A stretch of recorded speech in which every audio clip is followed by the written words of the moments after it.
Jazz greats. Jazz greats. Focus question. What have great jazz musicians contributed to jazz music? The roots of jazz. Can you name a kind of music that was invented in America? It's a kind of music that gets people moving. It can be fast and wild or it can be slow and melodic. It's even older than rock and roll. Think of a trumpet, saxophone, clarinet, drums, and other instruments blending together. Think of a beat that gets your foot tapping and your hands clapping. Did you think of jazz? If you did, you're absolutely right.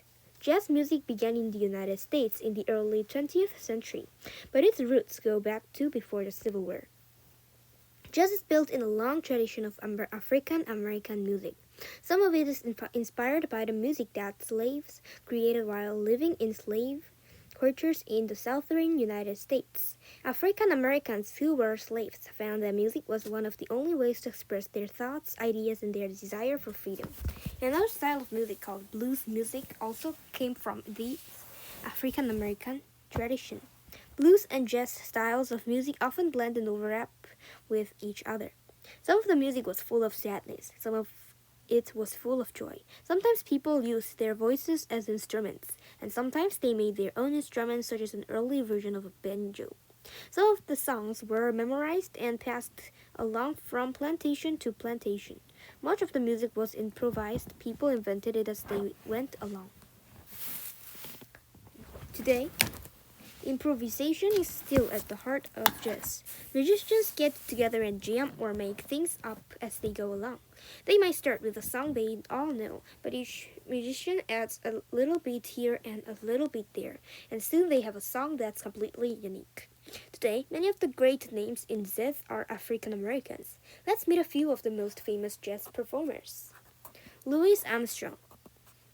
Many people consider Louis Armstrong to be the greatest musician of the 20th century. Some call him the father of jazz. He didn't invent jazz music, but he played it in a way that made people fall in love with it.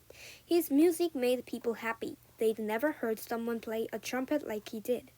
Louis Armstrong started out playing a fast style of jazz called Dixieland. Later, he experimented with many different styles. Louis Armstrong was from a poor family in New Orleans, Louisiana.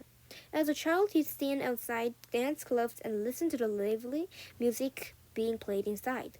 When he was 13 years old, he bought a second-hand cornet, a kind of horn. When he was in his 20s, Louis switched to playing trumpet. Louis was the first person to record scat music. Scat is when the singer uses the voice as his instrument, singing syllables instead of whole words. It might sound like nonsense, but a good singer makes scat sound incredible. That inspired Louis to invent scat singing. Well, he dropped his sheet music during a recording session. He couldn't remember the words, but he knew he had to keep going. So he started singing syllables. Louis's scat style sounded great, and soon other jazz musicians were copying it. Music's my language, Louis once said. He traveled all over the world with his trumpet. He couldn't speak out other languages, but everyone understood Louis Armstrong when he blew on his horn. Louis Armstrong, born 1901 in New Orleans, Louisiana. Instrument, trumpet, vocals. First recording, age 22nd. First band, Louis Armstrong and his Hot Five. Popular songs, Hello Dolly, What a Wonderful World, Mac the Knife. Died July 6, 1971. Ella Fitzgerald. Fitzgerald. Louis Armstrong may have invented scat, but Ella Fitzgerald took that style of singing and did amazing things with her voice. Ella's voice was her instrument. Ella Fitzgerald, born 1917 in Newport News, Virginia. Popular songs: Stomping at a Savoy, A Tisket, a Tasket, Award, 13 Germany Awards, National Medal of Arts for Lifetime Achievement, 1987. Died June 15, 1996. Ella started singing at jazz clubs in Harlem, in New York, when she was just 17 years old. She wanted to be a tap dancer, and she entered a talent contest at the famous Apollo Theater. She didn't think her dancing would woo the crowd, so she started singing instead. It was her first time singing in public, and she won the talent contest. Ella went on to sing at popular clubs all over the country and all over the world. She was a regular at a Savoy, one of the hottest jazz clubs in New York City. She started singing with bebop bands, a kind of jazz that first became popular in the 1940s. Bebop has a beat that makes you want to move, and Ella's voice moved with the beat. The whole time she was singing bebop and scat, Ella improvised. She got on stage with some of the best jazz musicians in the world and jammed.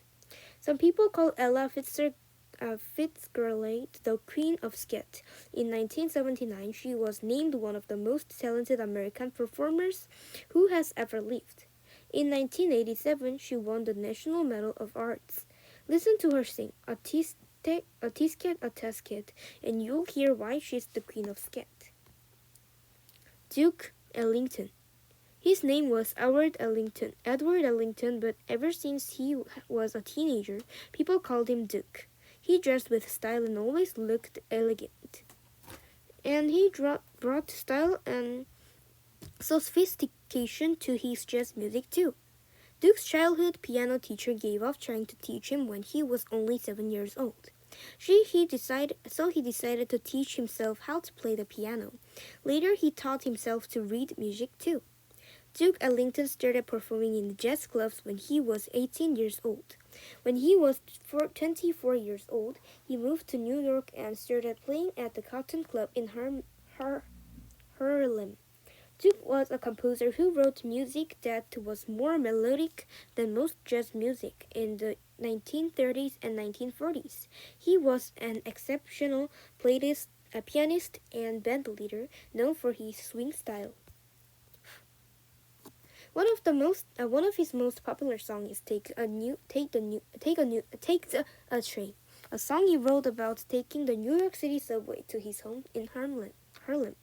Another well-known song is "It Don't Mean a Thing," a song with lyrics that say, "It don't mean a thing if it ain't got that swing." Duke wrote more than 1,000 songs during his life. Some of them were complicated symphonies written for entire orchestras. The Symphony Black, Brown, and Beige is about the history and music of African Americans. Duke Ellington and his orchestra is one of the best-known bands in jazz history. This toured many countries. The music that Duke Ellington wrote has been played by countless bands all over the world. Duke Ellington, born 1899 in Washington, D.C., carrier, composer, band leader, and pianist. Band, Duke Ellington and his orchestra. Well-known songs: "Take the A Train," Awards, Lifetime Achievement Award, NARAS. Presidential Medal of Freedom, 1969. Died May 24, 1974. Other jazz greats. You've met three of the biggest names in jazz: Louis Armstrong, Duke Ellington, and Ella Fitzgerald. There are many other jazz artists from the past, some of which we'd like you to meet. Billie Holiday sang the blues. She did amazing things with her voice. Sometimes she sang slowly and you could hear sadness in her voice. Other times she sang bouncy, energetic songs. Billie toured in the late 1930s with a popular band led by Artie Shaw. All the musicians in Artie Shaw's band were white. Many times she was not allowed to stay at the same hotel as the rest of the band. Many restaurants would not let her eat with the rest of the band. She was one of the most popular singers in the United States, yet Billie Holiday met racism in many of the cities she visited. Miles Davis was a trumpet player and a songwriter. His parents sent him to the famous Juilliard School of Music in New York. They wanted their son to study classical music, but Miles loved jazz. New York City was a great place to hear some of the best jazz in the world. Soon he started jamming with some of the great jazz bands in the 1940s. In 1945, Miles Davis made one of the first bebop recordings. Later, he invented his own style of jazz and called it cool jazz. Into the 1950s, cool jazz was popular and cool. Miles continued to experiment with different kinds of music. He was later influenced by rock music. Dizzy Gillespie got his nickname from the way he bounced around, joking and dancing on stage, but the name could have easily been applied to his music as well. His music was noted for its speed, energy, and spontaneity. In the 30s and 40s, he collaborated with Thelonious Monk, Ella Fitzgerald, Duke Ellington, and saxophonist Charlie Parker. It was a time crowded with innovators. In 1953, someone accidentally fell on Dizzy's trumpet, bending the bell backward. Dizzy found that he liked the sound of the bent trumpet, and from then on, he had trumpets specially built in that shape. His bent trumpet plus his balloon-like cheeks became his trademark. Near the end of the 20th century, Dizzy was widely known and respected. He was even invited to play at the White House. John Coltrane played tenor saxophone during the 1930s and 1940s in the swing and bebop styles. Like many musicians in the time, he had troubles with drug and alcohol abuse. But John was fortunate to overcome those troubles in the 1950s. He strongly believed that his religion and faith of God had helped him through his addictions. After conquering these problems, John devoted his music to expressing spirituality and faith. John Coltrane's music is complex yet smooth and moving. His most famous recording, "A Love Supreme," is gentle and prayerful, yet it moves with sophisticated rhythms. Later in his life, John began to experiment with more free-form improvisation that moved away from traditional rhythms and melodies. Some of John's many fans didn't like this music, but this experimental style was the beginning of modern free-form jazz. David Brubeck is one of the most well-known pianists of all time, as well as an accomplished composer. He was born in 1920 in California. His father was a cattle rancher and his mother was a pianist and music teacher. Even though he played with local dance bands as a teenager, Dave began college with the idea of becoming a veterinarian. He worked as a jazz musician only to pay his way through college. But his love of jazz finally made him decide that he had to make music his life, and he began studying music and composition. In 1958, he formed the famous Dave Brubeck Quartet.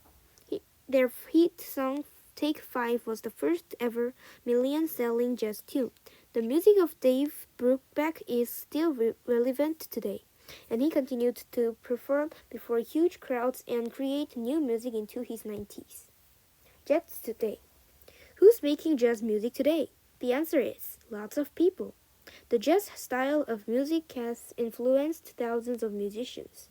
Even those who do not play jazz, classical music, rock and roll, and hip-hop all use jazz rhythms, melodies, and improvisational styles. Jazz is also influenced by many other styles of music. Today, jazz performers blend their music with Latin rhythms and instruments. African drumming and singing, Middle Eastern melodies, and music styles form around the world. One popular performer is Wynton Marsalis. He plays the trumpet and performs both jazz and classical music. Wynton has won many Grammy Awards and performed at sold-out concerts. The entire Marsalis family consists of talented musicians. Wynton's father, Ellis, is a dedicated pianist and music teacher who taught his sons Wynton, Bunford, Delfiello, and Jason to love and play jazz. Wynton works to inspire young people to love jazz. He performs in the Jazz of Young People concerts at Lincoln Center in New York. Jazz band is a popular activity for many high school students today. Thousands of high school bands compete in the Jazz Festival in New York City each year. The festival is called Essentially Ellington, named after Duke Ellington. There are many other jazz band festivals for young people. All over the United States, young people are discovering the wonders of jazz. Explore more at the library. The best way to explore jazz is by listening to it. Ask your local librarian to help you search through the library's record and CD collection. Your librarians, teachers, parents, or friends may like and listen to this. They can help you pick out albums. On the radio. Many radio stations play jazz for all or part of the day. Tune in and try to find one of these stations. Listen to the announcer so that you can learn the musicians' names. See if you hear some of the musicians listed in this book on the internet. A. In the address window, type www.google.com. B. In the search window, type a word or name you would like to look up, such as jazz, blues, Ella Fitzgerald, or Wilton Marsalis. Click on Google Search. Read the colored link. Click on what that looks interesting. When you want to explore more links, click on the back arrow at the top left. D. Try other searches such as Dizzy, Gillespie, Dave Brubeck, or Apollo Theater.